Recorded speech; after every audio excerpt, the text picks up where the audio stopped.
Hello everyone, welcome to our YouTube channel only exam preparation group में आपका स्वागत है। तो आज हम लोग पढ़ने वाले हैं सेल यानी कि कोशिका। तो चलिए आज हम लोग पढ़ेंगे 1 से 30 तक प्रश्न। तो चलिए बिना देरी किए हुए शुरू करते हैं आज का पहला क्वेश्चन। तो आज का पहला क्वेश्चन है, रॉबर्ट हुक द्वारा कोशिका की खोज किस प्रकार की गई। तो सबसे पहले हम लोग जानेंगे कोशिका की खोज किसने और कब की थी। कोशिका की खोज रॉबर्ट हुक द्वारा 1665 में की गई थी। उन्होंने एक पेड़ की छाल का एक स्लाइस ली, जिसे हम लोग क्या कहते हैं, कोर। उन्होंने अपने सूक्ष्मदर्शी की सहायता से देखा तो पता चला कि एक बंद कमरे नुमा छोटे छोटे कमरे दिखाई दिए, तो जिसे उन्होंने क्या कहा, कोशिका। और वो कोशिका किस प्रकार थी, वो कोशिका डेड सेल थी यानी कि मृत कोशिका। ठीक है, तो इसका सही उत्तर कौन हो जाएगा, कोर्क का निरीक्षण करते हुए। क्या हो जाएगा, कोर्क का निरीक्षण करते हुए। तो चलिए बढ़ते हैं अगला क्वेश्चन की ओर। कोशिका की खोज किसने की थी, कोशिका की खोज किसने की थी, अभी हम लोग पढ़े रॉबर्ट हुक ने। और जो मैथियस लाइडेन थे ये जंतु विज्ञान के बारे में अध्ययन करते थे। और ये जो है स्वान, ये जो है कौन थे, ये पादप विज्ञान के बारे में थे। ठीक है, तो ये जो थे, तो इसमें एक सेल का जो कोशिका का जो सिद्धांत किसने दिया। तो कोशिका का सिद्धांत जो इन तीनों ने दिया, स्लाइडेन, स्वान और जो है कौन, विर्चो। तो स्लाइडेन और स्वान ने कहा कि तुम दो, तो उन्होंने कहा कि तुम दो। तो जैसे कहावत है ना, पहले मुर्गी आई है अंडा, तो ये तो मतलब किसी को ही नहीं पता है। तो पहले कौन आया, बोला तुम बताओ, बोला तुम बताओ। तो इन्होंने कहा, एक ही लाइन कहा स्वान ने, इन्होंने कहा कि बोला कि देखो मैं तो पादप के बारे में अध्ययन करता हूँ, तो मैं बोलता हूँ कि जो पादप विज्ञान है इसमें बस एक ही लाइन है कि जो पादप विज्ञान है, तो सभी पादप कोशिकाओं से मिलकर बनते हैं। ठीक है, और तो फिर इन्होंने स्लेडन ने भी कहा कि इन जंतु विज्ञान जो है, जो कि जितने भी सारे एनिमल्स है वो एनिमल्स के सेल से ही बने होते हैं। तो इन्होंने तो ये दोनों स्टेटमेंट दे दिए। तो फिर बचा कौन, रुडोल्फ विर्चो। तो ये आए, तो फिर बोले आपने तो सारा सब कुछ बता दिया कि पादप में भी पादप कोशिकाओं होता है, पादप में भी पादप कोशिकाएं होती है, और एनिमल्स में भी एनिमल्स की कोशिकाओं से बने होते हैं। तो इन्होंने कहा कि कोशिका कहाँ से आया। ठीक है, तो इन्होंने बताया जो कोशिका जो आया है वो पहले से ही समसूत्री विभाजन में है, पहले से ही कोशिका मौजूद है, और वहीं से जो डिवीज़न होता है कोशिकाओं का, तो वही इन्होंने कहा कि कोशिका पहले से ही उपस्थित होती है और वे सेल डिवीज़न होती है। तो इन्होंने वो स्टेटमेंट दिया था रुडोल्फ विर्चो ने। ठीक है, चलिए बढ़ते हैं अगला क्वेश्चन की ओर। केंद्रक और कोशिका झिल्ली के बीच मौजूद जेली जैसा पदार्थ को क्या कहते हैं। केंद्रक और कोशिका झिल्ली के बीच मौजूद जेली जैसा पदार्थ को क्या कहेंगे, कर्णीय, उल्ब, कोशिका द्रव्य या फिर फुसफुसीय। इसका सही उत्तर क्या हो जाएगा, कोशिका द्रव्य। कोशिका द्रव्य जो होती है, कोशिका द्रव्य जो होती है, ये एक जेली जैसा पदार्थ होता है, और ये झिल्ली, कोशिका झिल्ली एवं केंद्रक के बीच में पाया जाता है। ठीक है, चलिए बढ़ते हैं अगला क्वेश्चन की ओर। केंद्रक और कोशिका झिल्ली के बीच भरे हुए जेली जैसे पदार्थ को हम लोग क्या कहते हैं। चलिए बताइए इसका सही उत्तर क्या हो जाएगा। इसका सही उत्तर हो जाएगा क्या, साइटोप्लाज्म। इसका सही उत्तर हो जाएगा क्या, साइटोप्लाज्म। चलिए अगला क्वेश्चन की ओर। साइटोप्लाज्म एक जेली जैसा द्रव्य होता है जो ये किसमें मौजूद होता है, ये किसमें मौजूद होता है, केंद्रक और कोशिकाओं के बीच, वसाओं और उत्तकों के बीच, तंत्रिकाओं और कोशिकाओं के बीच, केंद्रक और कोशिका झिल्ली के बीच। चलिए बताइए इसका सही उत्तर क्या हो जाएगा। तो इसका सही उत्तर हो जाएगा क्या, केंद्रक और कोशिकाओं झिल्ली के बीच एक जेली जैसा द्रव्य होता है। ठीक है, चलिए बढ़ते हैं अगला क्वेश्चन की ओर। पानी की कमी के कारण कोशिका के संकुचित होकर कोशिका भित्ति से अलग होने की प्रक्रिया को क्या कहा जाता है? चलिए इसका बताइए सही उत्तर क्या हो जाएगा। डी प्लाज्मोलिसिस, प्रकाश संश्लेषण, साइटोलिसिस या फिर प्लाज्मोलिसिस। चलिए इसका बताइए क्या हो जाएगा। इसका सही उत्तर क्या हो जाएगा, प्लाज्मोलिसिस। प्लाज्मोलिसिस जो होता है पानी की कमी के कारण कोशिका से संकुचित होकर कोशिका भित्ति से अलग होने की प्रक्रिया को हम लोग क्या कहते हैं, प्लाज्मोलिसिस, या फिर इसको क्या कहते हैं, जीव द्रव्य संकुचन। ठीक है, चलिए बढ़ते हैं अगला क्वेश्चन की ओर। किसको कोशिका के पावर हाउस के रूप से जाना जाता है? ये तो हम सभी को पता है, माइटोकॉन्ड्रिया, एटीपी, एडिनोसिन ट्राइफॉस्फेट,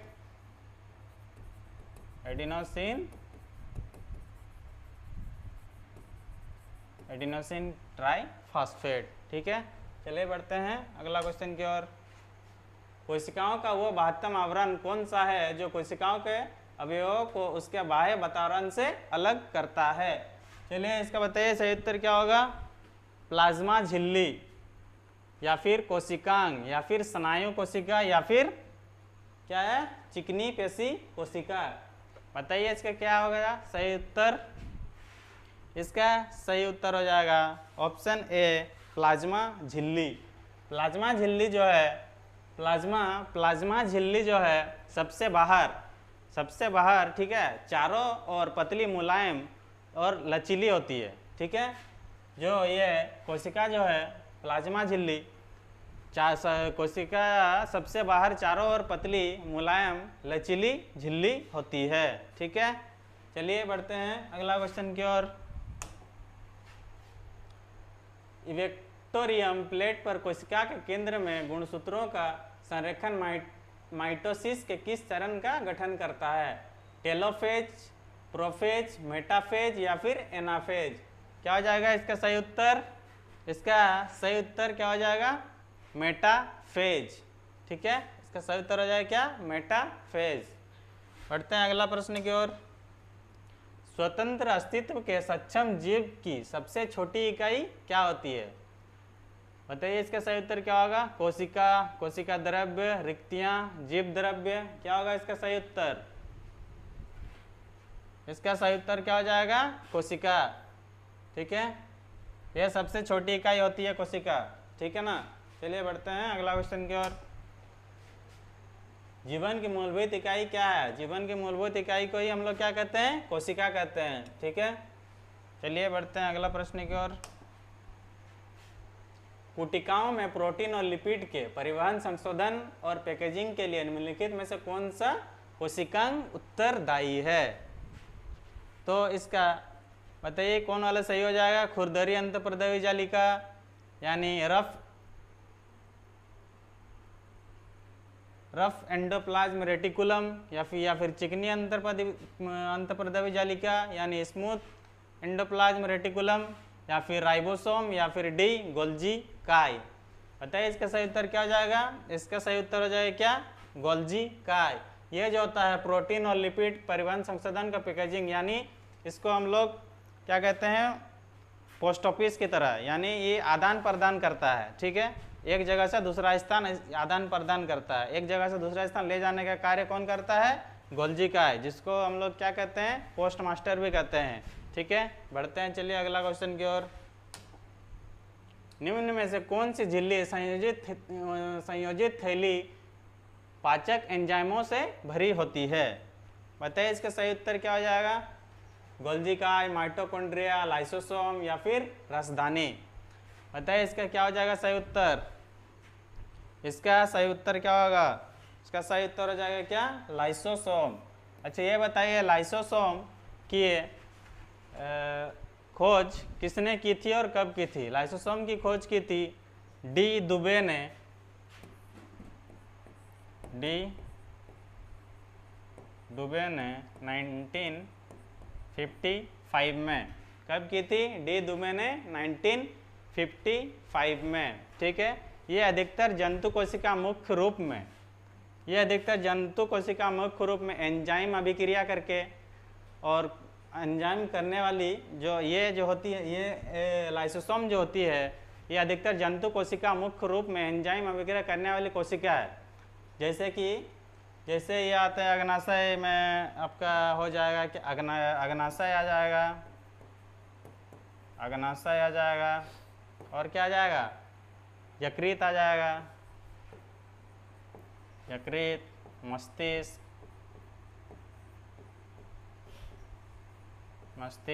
ठीक है, मस्तिष्क, ये सभी पाए जाते हैं। ठीक है, चलिए बढ़ते हैं अगला क्वेश्चन की ओर।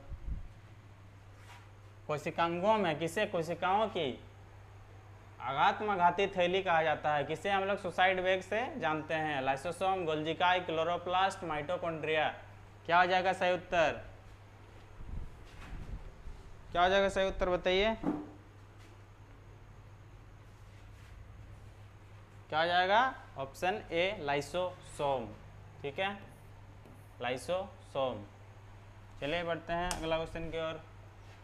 राइबोसोम क्या बनाते हैं? राइबोसोम क्या बनाते हैं? वसा, लिपिड, प्रोटीन या फिर स्टार्च। राइबोसोम्स क्या बनाते हैं? प्रोटीन। ठीक है, राइबोसोम्स बनाते हैं प्रोटीन। ये जो होते हैं राइबोसोम, ये जटिल संरचना है। ठीक है, प्रोटीन एक जटिल संरचना है जो जीवित कोशिकाओं में पाए जाते हैं, और ये एंडोप्लाज्म रेटिकुलम से जुड़े हुए होते हैं, जिसमें जो हरित लवक जैसे आपका केंद्रक, जैसे माइटोकॉन्ड्रिया। ठीक है, ठीक, चलिए अगला क्वेश्चन की ओर। प्रोटोप्लाज्म शब्द किसने गढ़ा? प्रोटोप्लाज्म किसने गढ़ा? जी मेंडल, चार्ल्स डार्विन, जोहान इवांजेलिस्ट पुरकंजे या फिर रॉबर्ट हुक ने। बताइए इसका सही उत्तर क्या हो जाएगा? इसका सही उत्तर क्या हो जाएगा?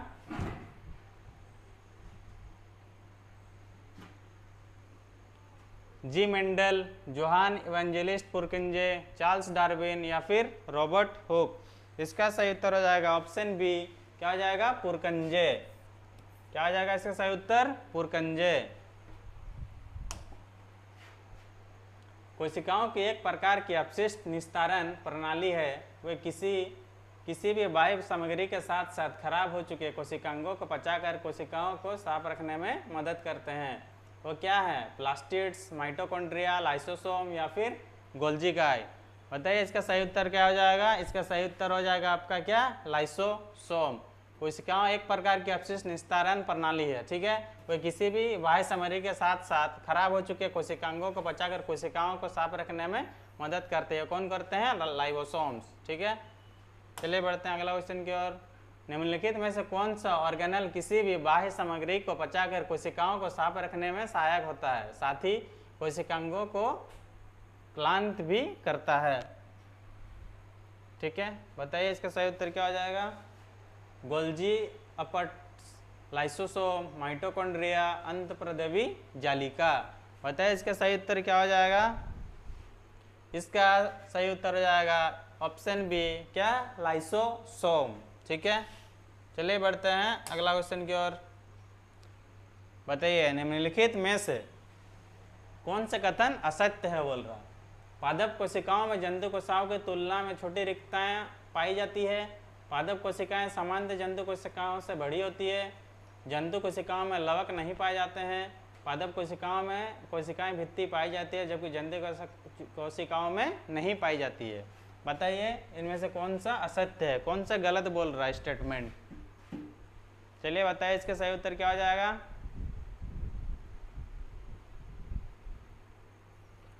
इसका सही उत्तर हो जाएगा पादप कोशिका में जंतु कोशिकाओं की तुलना में छोटी रिक्तियां पाई जाती है।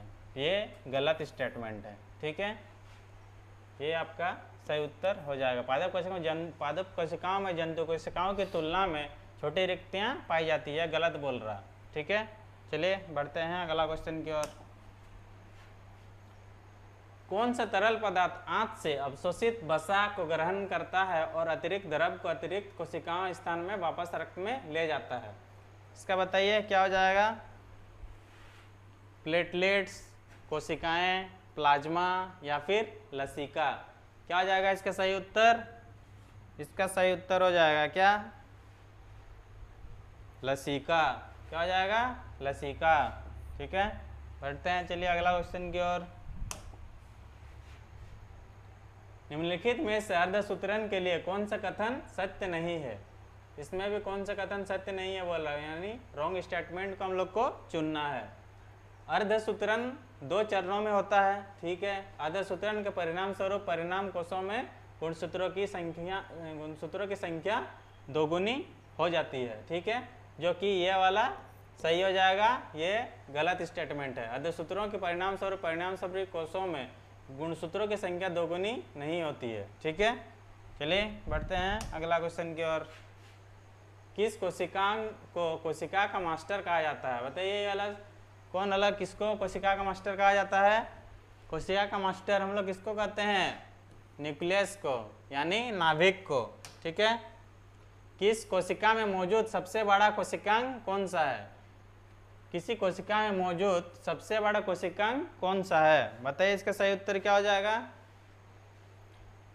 अंतःपर्दवी जालिका, नाभिक, गोल्जिका या फिर माइटोकॉन्ड्रिया। चलिए बताइए इसका सही उत्तर क्या हो जाएगा? इसका सही उत्तर हो जाएगा क्या? ये न्यूक्लियस यानी कि नाभिक। ठीक है, चलिए बढ़ते हैं। इस कोशिकांग को कोशिका का प्रोटीन कारखाना कहा जाता है। चलिए बताइए इसका सही उत्तर कौन हो जाएगा? हरित लवक, लाइसोसोम, माइटोकॉन्ड्रिया या फिर राइबोसोम। तो कौन वाला हो जाएगा इसका सही उत्तर? चलिए बताइए। इसका सही उत्तर हो जाएगा प्रोटीन की फैक्ट्री, जो इसको हम लोग कहते हैं किसको? राइबोसोम को। ठीक है, चलिए बढ़ते हैं अगला क्वेश्चन की ओर। कौन सा कोशिकांग केवल पशु कोशिका में पाया जाता है? कौन सा कोशिकांग केवल पशु कोशिकांग में पाया जाता है? चलिए बताइए इसका सही उत्तर क्या हो जाएगा? लाइसोसोम, गोल्जी बॉडी, सेंट्रोसोम या फिर राइबोसोम। तो ये क्या हो जाएगा इसका सही उत्तर? इसका सही उत्तर क्या हो जाएगा बताइए? इसका सही उत्तर हो जाएगा क्या? लाइसोसोम। इसका सही उत्तर हो जाएगा लाइसोसोम। ठीक है, चलिए बढ़ते हैं अगला क्वेश्चन।